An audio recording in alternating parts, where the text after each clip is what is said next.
Hello students, welcome to my channel. और देखिए, इस बार जो मैं एक नया शुरू करने जा रहा हूँ ये है इंग्लिश का। और प्लेलिस्ट में आप ज़रूर जाएंगे। ऑलरेडी हमारे बहुत सारे प्लेलिस्ट बने हुए हैं, मैथ्स का ऑलरेडी है। अब मैं जो बनाने जा रहा हूँ इंग्लिश का है। और मैं आपको विश्वास दिलाता हूँ फिजिक्स एंड केमिस्ट्री, ये बाकी दो और भी सब्जेक्ट का मैं क्लास 10 तक का बेसिक्स जितने भी चैप्टर हैं मैं एक एक करके वीडियो ज़रूर डालूँगा। तो फिलहाल मैं जो बात कर रहा हूँ उसके बारे में आप देख लीजिए। बेसिक कॉन्सेप्ट्स के बारे में मैं बात कर रहा हूँ। आपको ग्रामर को पूरी तरह से उसका पकड़ रखना एकदम बहुत ही अलग है उससे।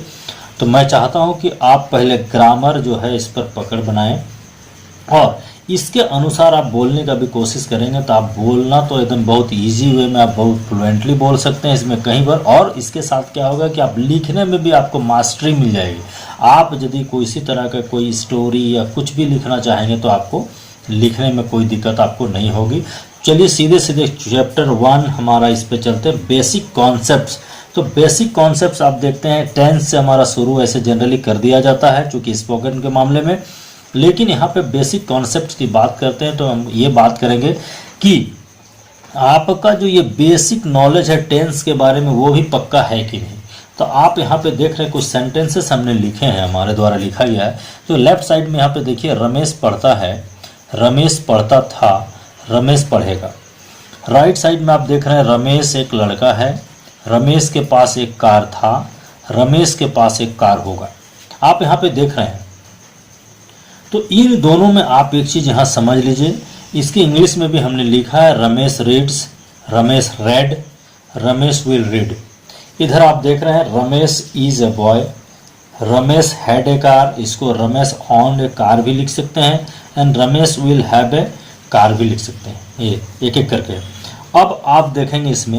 अब आप बात करेंगे कि इसमें टेंस की बात कहाँ पर है। तो देखिए, टेंस या टाइम कहने का मतलब आपको कुछ टाइम का कुछ सेंटेंसेस ऐसे हैं उस टाइम का बात करता है, वो उस टाइम में पोसेशन की भी हो सकती है। तो जैसे हाँ, यदि किसी भी सेंटेंस के लास्ट में हाँ है इसका मतलब आप समझ जाएंगे कि वो प्रेजेंट से रिलेटेड है। अंत में था है, था थी जो भी है तो वो होगा आपको पास्ट से रिलेटेड। और गा गे गी गु कुछ भी इस तरह से ग से यदि लास्ट में है तो आप समझ लेंगे कि फ्यूचर से रिलेटेड है। लेकिन जब हम टेंस की बात करेंगे तो आप हमेशा याद रखेंगे, जब भी हम टेंस की बात करेंगे तो उसमें क्रिया वर्ब काम का होना उससे पता चलना चाहिए कि कुछ काम के बारे में बात हो रही है, वो काम हो रहा है, होता होगा या जो भी है उस तरह का। अन्यथा उसको उस टेंस के श्रेणी में हम नहीं रखेंगे। आप यहाँ पे देख रहे हैं रमेश पढ़ता है, हमने रमेश रीड्स, यहाँ पे हमने ईज आर एम कुछ नहीं लगाया।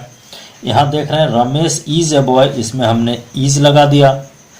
अब आप देख रहे हैं कि दोनों एक ही भी प्रेजेंट है, ये भी प्रेजेंट है। कोई भी इसमें कंटिन्यूअस या इंडेफिनाइट की बात नहीं कर रहे हैं, दोनों हम लोग पूरे टेंस को हम लोग छोड़ के बात कर रहे हैं इसमें। तो रमेश रीड्स, यहाँ रमेश इज ए बॉय। आप इसको प्रेजेंट इंडेफिनाइट नहीं बोल सकते। आप प्रेजेंट इंडेफिनाइट इसलिए नहीं बोल सकते क्योंकि आप ये दोनों चीज़ों में देखिए, ये क्या है कि रमेश एक लड़का है, इसमें किसी प्रकार का कोई काम के बारे में बात नहीं है। इसलिए इसको टेंस के अनुसार इसको टेंस में हम क्लासीफाई नहीं करेंगे। रमेश जो है सो पढ़ता है, यहाँ पर देखिए कुछ काम के बारे में बात हो रही है और वो काम है पढ़ने का। आप जान लीजिए किसी के अंत में ना नी लगता है तो वो क्रिया होता है, वर्ब होता है। तो देखिए यहाँ पढ़ने का काम हो रहा था, मतलब पढ़ता है मैंने वो पढ़ने का एक काम है। यहाँ पे एक पता चलता है इस पूरे सेंटेंस से कि इसमें काम है, काम, इसमें कोई काम नहीं, वो एक लड़का है बस। रमेश के पास एक कार था, आप देख रहे हैं यहाँ पे रमेश के पास एक कार था, किसी प्रकार का कोई काम नहीं है इसमें। यहाँ रमेश पढ़ता था, देखिए पढ़ना एक काम है, पढ़ना एक क्रिया है। ये सेंटेंस जो है ये टेंस के अंतर्गत आएगा, इसको हम टेंस में नहीं लेके चलेंगे। इसमें वो टेंस के जो रूल्स हैं इसमें हम लोग नहीं लगाएंगे। इसमें सिंपली आप समझ लेंगे यदि इस तरह का सेंटेंस जिसमें कोई काम नहीं है तो प्रेजेंट के लिए आप इज या फिर आर या फिर एम लगाएंगे अकॉर्डिंग टू सब्जेक्ट या डूअर। रमेश के पास एक कार था, यदि था थी थे रहेगा, आप सीधे जो है क्या बोलेंगे उसमें वाज वेयर या हैड लगाएंगे। यहाँ पोसेशन की बात है, वो किसी चीज़ को अपने पास रखा है तो वो पोसेशन होता है, हैव हैड का प्रयोग किया जाता है। तो पास्ट में हैड का होता है, प्रेजेंट रहता तो हैव का होता है। रमेश के पास एक कार होगा फ्यूचर में। देखिए यहाँ पे भविष्य की बात हुई, ये संभावना की बात नहीं है, यहाँ संभावना, ये फ्यूचर की बात करते हैं।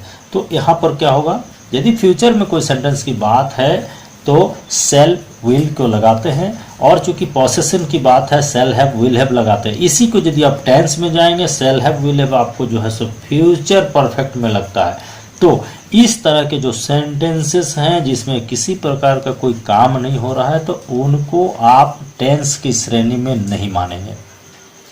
उसको हम लोग टेंस के बाकी जो रूल्स आगे पढ़ेंगे उस पर उससे कोई लेना देना हमारा नहीं है।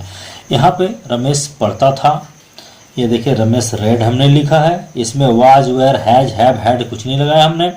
यहाँ रमेश विल रीड थर्ड का, ये रमेश विल रीड, वो पढ़ेगा, रमेश पढ़ेगा। तो इसमें देखिए इस तरह से इसमें भी पढ़ाई का एक काम है।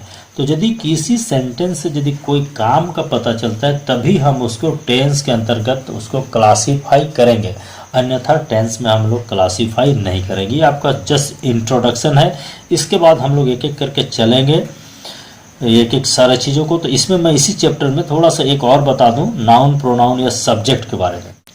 तो देखिए इस बेसिक कॉन्सेप्ट में एक और मैं क्लियर कर देना चाहता हूं, ताकि आपको जब आगे हम लोग बढ़ेंगे तो उस जगह पे कोई परेशानी नहीं हो समझने में। इसलिए इस चैप्टर को आप पूरा देखेंगे तभी आपको आगे पे समझ में आएगा। तो देखिए हमने यहाँ पे लिखा है Ramesh has a car. Ramesh has a car, इसका हिंदी मतलब होता है कि रमेश के पास एक कार है। रमेश ऑन्स ए कार ये भी होता है। तो यहाँ पर इसी सेंटेंस को जब आप इसी के बारे में, इस रमेश के बारे में, यहाँ देखिए रमेश क्या है, यहाँ पर देखिए हैज़ ए कार, यहाँ पर कोई काम नहीं हो रहा है, वो कोई काम नहीं कर रहा है, इसलिए यहाँ पर ये जो है सो आपको क्या है, यहाँ पे ये आपको नाउन की तरह यूज है। ये किसी नाम को नाउन कहते हैं हम। इसी जगह यहाँ पे देखिए इसी के बारे में जब आप दूसरा लिखेंगे तो बार बार आप रमेश नहीं लिखते हैं, बार बार उस नाम को नहीं दोहराया जाता है। तो उस नाम को नहीं दोहराने के चलते उस जगह पे हमको कुछ और वर्ड लगाना पड़ता है।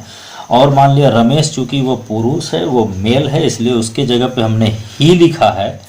इसका मतलब ये जो वर्ड है ही, ये जो ही है माने नाउन के बदले जब उसको यूज करते हैं तो इसको कहा जाता है प्रोनाउन।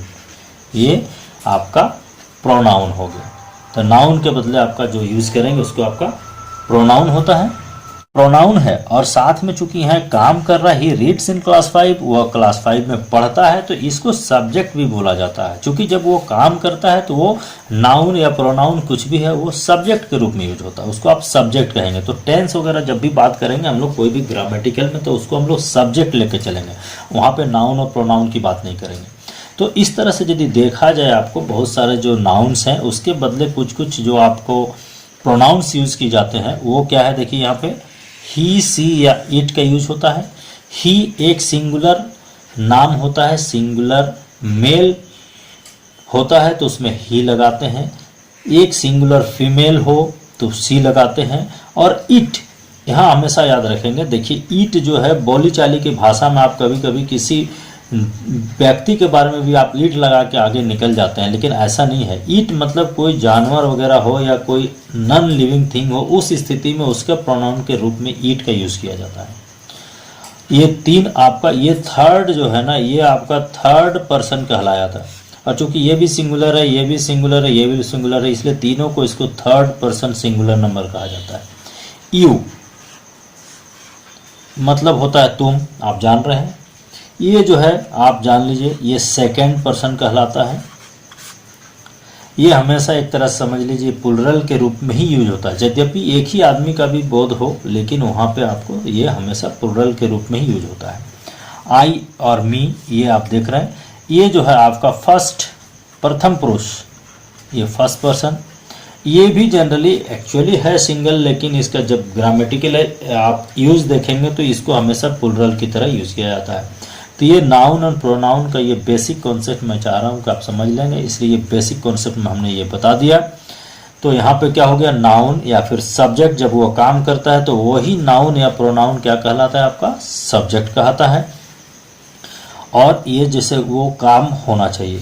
तो ये बेसिक फंडामेंटल्स में बात करना चाहता हूँ। इसमें मैं बता देता हूँ कि जैसे पार्ट्स ऑफ स्पीच, बोलने का जो भाग है वो क्या है आपका, देखिए वो 8 पार्ट्स में बटा हुआ है, आपको उसको पूरा मैं क्लियर नहीं कर रहा हूँ। नाउन, प्रोनाउन, एडजेक्टिव, वर्ब ये सब है, तो वो इसलिए है कि आप जान लीजिएगा अर्थशास्त्र, इकोनॉमिक्स में भी एक सिद्धांत है, कोई भी जब प्रोडक्शन करते हैं तो उसका यही चीज़ है कि किसी भी उत्पादन के लिए, प्रोडक्शन के लिए भूमि, श्रम, पूंजी, संगठन और साहस, इन 5 चीज़ों का होना अनिवार्य है। उसके बिना प्रोडक्शन आपको इकोनॉमिकल नहीं होगा। उसी तरह पार्ट्स ऑफ स्पीच में जो 8 पार्ट्स हैं उनका, उसके बिना आप जो भी उतना जो भी हम बोली चाली की जितने भी भाषाएं जो भी बोलते हैं उसमें उनमें से कोई ना कोई पार्ट को यूज हम लोग जरूर करते हैं, इसलिए वो पार्ट्स ऑफ स्पीच कहे जाते हैं। वो 8 हैं। ज़रूरत पड़े पर आप कमेंट पर डालेंगे तो मैं उसके बारे में डिटेल बनाऊंगा, अन्यथा उसकी ज़रूरत नहीं है। अब इसके बाद जो नेक्स्ट मेरा एक एक करके चैप्टर शुरू होगा उसको आप देखते जाएंगे, और जो भी क्वेरी हो काइंडली आप जो है सो उसको कमेंट में ज़रूर डालें, और ये मेरा आप प्लेलिस्ट में जा कर के ज़रूर देखेंगे। तो थैंक यू वेरी मच।